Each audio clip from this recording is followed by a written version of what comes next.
చుక్క కూర అండి. చాలా ఫ్రెష్గా ఉంది, చూస్తుంటేనే బాగుంది. చుక్క కూర పప్పు చేద్దాం ఇవాళ. 2 టమాటాలు పెట్టానండి, రుచికి బాగుంటుంది. మిరపకాయలు, కొత్తిమీర, చుక్క కూర. పప్పు నానబెట్టాను, చూపిస్తాను. చుట్కీలో అయిపోతుంది పప్పు నానబెట్టానండి. ముందు కరివేపాకు వేస్తున్నాను. దానిలోనే కొత్తిమీర, పచ్చిమిరకాయలు, టమాటా.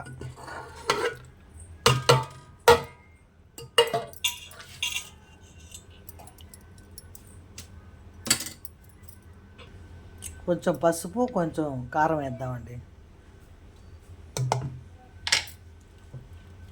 చుక్కకూర వేద్దాం.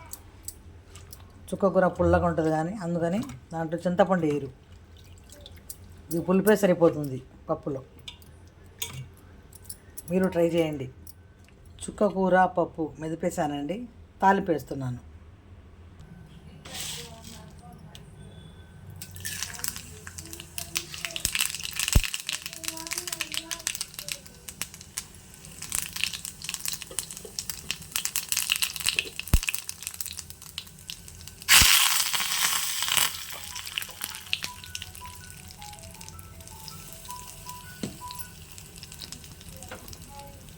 తాలింపు అయిపోయిందండి.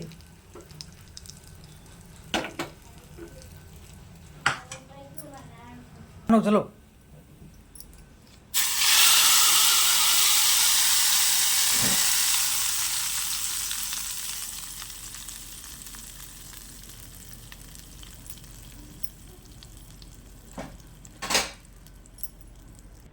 చుక్కకూర పప్పు రెడీ అయిపోయిందండి.